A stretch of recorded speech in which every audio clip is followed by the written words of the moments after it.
I want to take a little time today just to talk about the word tithe and where it's used in the New Testament.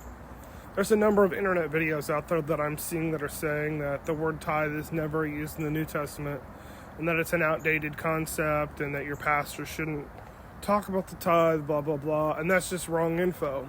And so I'm here to set the record straight, and I have receipts. So two key Greek words important to look at here are the dekata, which means tenth, and tithema, which means to set aside. So the verb tithema, or tithe me, appears 90 times in the New Testament. Some key categories. So one, Jesus is laying down his life. In John 10:11 it says, "The good shepherd lays down tithema, his life for the sheep." John 10:18, "No one takes it from me, but I lay it down, tithema, of my own accord." Laying aside or putting down objects. John 13:4, Jesus then laid aside, tithema, his outer garments. In Acts 7:60, Stephen fell on his knees and cried out, and then he fell asleep. And Saul approved of killing him as they laid, tithema, their garments at Saul's feet. So these are some examples. Number 3 in this category, placing or setting something into position. Matthew 5:15, neither do people light a lamp and put it, tithema, under a bowl, but on a stand. Acts 4:35. So here's a really key verse on tithema. They sold their goods and possessions, and they laid tithema it at the apostles' feet. So you have many examples of laying aside or putting aside something, including possessions, garments, on our own bodies, and setting them aside or laying them down. In 1 Corinthians 12:28, it says, God has appointed tithema, the church first apostles.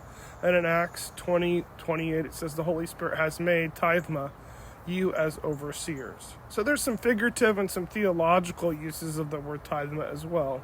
In Romans 9:33, it says, "See, I lay tithema in Zion, a stone that causes people to stumble." Hebrews 1:13 says, "Sit at my right hand until I make tithema your enemies a footstool." So where is the word tithe used? Dekata or dekata used? It's more rare. It's used in 7 verses, but it's clearly about a tenth.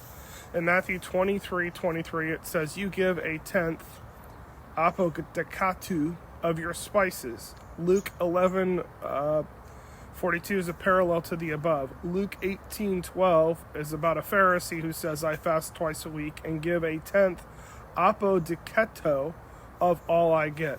And then there's a million verses in Hebrews 7 referencing Abraham giving a tenth to Melchizedek, a Christ figure, and the Levites receiving a tenth.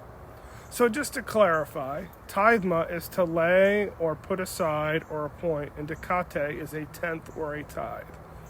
So these aren't the same word, but you can draw sort of the same connections.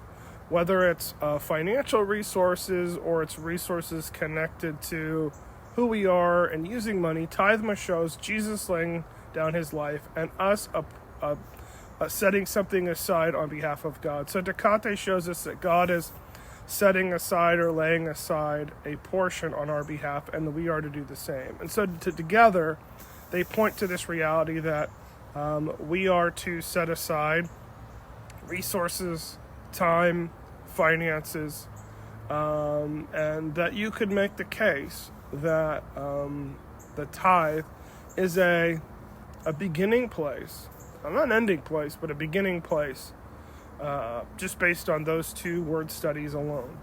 And so this idea of the tithe being law, well, let's just remember that Abraham connecting with Melchizedek predates the law. So this idea of setting aside first fruits or putting aside a tithe or being generous is biblical. It predates the law. It's in the law, but it's also in the New Testament. And the first century church, again, sold their possessions and good, and they laid it at the apostles' feet. And really that set the stage for the growth of the church in numbers. And also really helped the missionary movement as the church moved out. That was Acts 4 and